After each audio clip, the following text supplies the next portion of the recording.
ये चित्र है और इस चित्र के माध्यम से हमने आपको 4 चीजें बताई हैं महासागरों के आंतरिक भाग में। आंतरिक भाग में सबसे पहली चीज हमने ये बताई है कि महाद्वीपीय तट, जिनको सेल्फ कहते हैं, और सेल्फ के बारे में 8 से 10% भूभाग का पाया समाहित है। अगर हम इसकी स्थिति देखें तो इस स्थिति में कौन सी जलीय महाद्वीपों के जल नीचे जलीय भाग में पाई जाती है।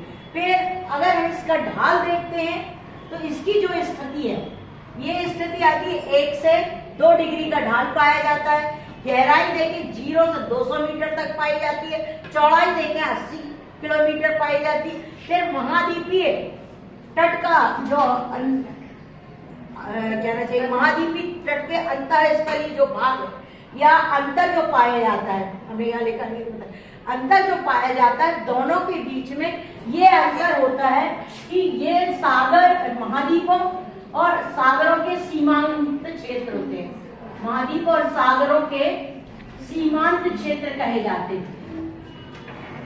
ये अंतर पाया जाता है, यहाँ से बाउंड्रीज, भौगोलिक बाउंड्री निर्धारित होती है।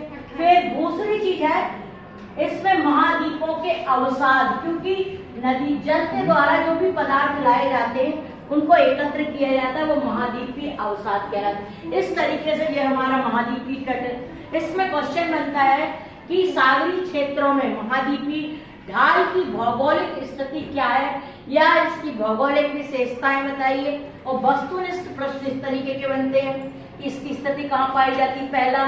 दूसरा, ढाल कितना पाया जाता है, तो आपको ढाल परफेक्ट हो। फिर इसकी लंबाई, चौड़ाई, गहराई, जो भी आपको चौड़ाई और गहराई बताई जाती है। फिर महाद्वीपों के अधस्तर जो सीमांत क्षेत्र हैं उनके बारे में, और इसके बाद में हम देखते हैं कि महाद्वीपों के अवसाद मिलते हैं जो धरातल, इनमें जीवाश्म की मात्रा होती है। एक और चीज देख लें, अपन लिख लें जीवाश्म, तट पर जीवाश्म की मात्रा होती है। फिर दूसरी चीज आ जाए ढाल। ढाल का जो भाग है वो 75% है।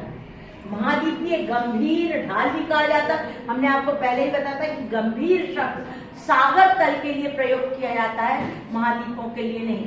सागरों के लिए गंभीर इसलिए प्रयुक्त किया जाता है क्योंकि वो स्थिर हो जाते हैं कुछ स्तर के किलोमीटर के पश्चात, और उनके जल में जो तरंगे हैं वो ऐसे चलती, चलायमान होती लहरें कि उसका किसी को अंदाजा नहीं, हवा के हिसाब से चलती है। दूसरी चीज कि हमने ये देखा सागर तट पर मिलते इनकी अगर ढाल देखें 2 से 5 डिग्री, और गहराई देखो तो 2 से 3000 मीटर पाई जाती है। फिर इसमें मृत्तिका कण और तेज ढाल पाए जाते हैं। इसमें किसी अन्य प्रकार की कोई निक्षेप नहीं मिलते। इसका भी क्वेश्चन जो हमने पहले आपको बताया, केवल अंतर आ जाता है वस्तुनिष्ठ में महाद्वीपीय तट या ढाल। फिर तीसरा पॉइंट है आपका महाद्वीपीय मैदान। तो महाद्वीपीय मैदान में अधिकांश तट ढाल पर, अब हमने देखा कि यह ढाल का हमने जो क्षेत्र बनाया है, यहाँ से ये हमने ढाल का क्षेत्र बना दिया, यहाँ से ये यहाँ तक ढाल है, ठीक। ये ढाल का क्षेत्र हमने बताया। अब हम दूसरा जो क्षेत्र देख रहे हैं मैदान, तो मैदान यहाँ से स्टार्ट होता है। देखिए कोण, देखिए उनके जो ढाल बन रहा है, ये मैदान का सर्वाधिक विस्तार पाया जाता है। 75% से ज्यादा अगर देखें तो हमें मैदान मिल रहे धरातल पर, ठीक। और ये नीचे का जो स्तर है, जो अधः स्तर है, यहाँ पे जल का पाताल योग कहा जाए, जो भी कहा जाए, उस स्तर को कहा जाए।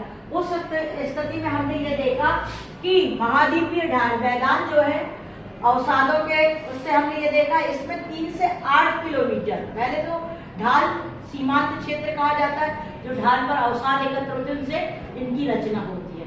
अगर क्वेश्चन आता है कि महाद्वीपीय ढाल सागरों के अंदर कैसे निर्मित होते हैं, तो आपको ये बताना पड़ेगा कि धरातल के अंदर जो तत्व मौजूद अवसाद होते हैं, उनके निक्षेप से या जमाव से क्या होता है, इनके मैदानों की रचना होती है। फिर इसके बाद में ढाल का हमने कब अभाव बताया, क्योंकि आप देख रहे हैं यहां से, अगर आप देख रहे हैं यहां से आप देख रहे हैं तो बिल्कुल प्लेन पाया जा रहा है, कोई ढाल नहीं है यहाँ से तो हमने ये इसको सीमांकित करते किया ढाल का अभाव या अभाव युक्त ढाल, जो भी आप चाहें इस तरीके से कर सकते हैं। फिर इसमें कौन सी चीज पाई जा रही है? गाद, मृत्तिका और जलोढ़ यानी जो बारीक बारीक कण है लेकिन उनमें पानी की मात्रा होती है, तो कौन सी शैवाल वाली मिट्टी भी कह सकते हैं इसको। फिर अगली चीज देखें गर्त। गर्त के लिए आप देखते हैं कि गर्त विशिष्ट मैदान के बीच का आधा स्तर है जहां पर एक विशेष प्रकार के जल में रासायनिक क्रिया के कारण इनका निर्माण होता है। गर्त देखते हैं विश्व के सबसे जो औसत गर्त है 6000 से 8000 तक मीटर की गहराई पर मिलते हैं, लेकिन विश्व में कितने गर्त बताए हमने? 12 गर्त ऐसे हैं जिनकी गहराई लगभग 8000 से लेके